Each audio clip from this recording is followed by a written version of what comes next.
રાષ્ટ્રીય હિન્દુ સંઘ દાહોદ દ્વારા રક્ષાબંધન પર્વની ભગવામય શુભકામનાઓ પાઠવવામાં આવી। દાહોદ તારીખ 27 ઓગસ્ટ રાષ્ટ્રીય હિન્દુ સંઘ દાહોદ દ્વારા આજે દાહોદ જિલ્લાના આસ્થાના કેન્દ્ર સમાન શ્રી પંચમુખી હનુમાનજી મંદિર પાલી લીમખેડા ખાતે હિન્દુ ધર્મના પવિત્ર તહેવાર રક્ષાબંધન નિમિત્તે પરમ પૂજ્ય આદરણીય મહંત શ્રી સુરેશદાસજી મહારાજના પાવન સાનિધ્યમાં સમગ્ર હિન્દુ સમાજને ભગવામય શુભકામનાઓ પાઠવવામાં આવી। આ પ્રસંગે મહંત શ્રી સુરેશદાસજી મહારાજે રક્ષાબંધન પર્વનું આધ્યાત્મિક અને સાંસ્કૃતિક મહત્વ સમજાવતા જણાવ્યું હતું કે રક્ષાબંધન માત્ર ભાઈ બહેનના પ્રેમ અને વિશ્વાસનું પ્રતીક જ નહીં, પરંતુ ભારતીય સંસ્કૃતિના અખંડ બંધન, કર્તવ્ય અને સંરક્ષણની ભાવનાનું પણ પ્રતીક છે।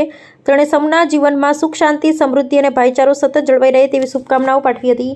રાષ્ટ્રીય હિન્દુ સંઘ ગુજરાત પ્રચારક રિંકેશ પ્રજાપતિ દ્વારા પણ આ પાવન અવસરે સમગ્ર હિન્દુ સમાજને રક્ષાબંધનની હાર્દિક શુભેચ્છાઓ પાઠવવામાં આવી હતી અને સમાજમાં એકતા, સંસ્કાર તથા રાષ્ટ્રપ્રેમની ભાવના વધુ મજબૂત બને તેવો સંદેશ આપવામાં આવ્યો હતો। અંતમાં સર્વે ભાઈ બહેનના જીવનમાં પ્રેમ, સુખ, સમૃદ્ધિ, આરોગ્ય અને અખંડ સ્નેહનું બંધન સદાય અવિચળ રહે તેવી પ્રાર્થના અને સૌને રક્ષાબંધન પર્વની હાર્દિક શુભકામનાઓ પાઠવવામાં આવી।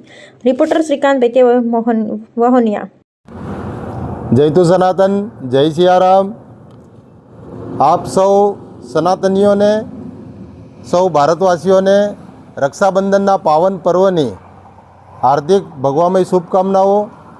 આવો સૌ સનાતનીઓ આપણા સનાતન ધર્મના પવિત્ર પાવન ભાઈ બહેનના પવિત્ર મિલનની આ રક્ષાબંધન પર્વની ખૂબ જ હર્ષોલ્લાસ સાથે ઉજવણી કરીએ।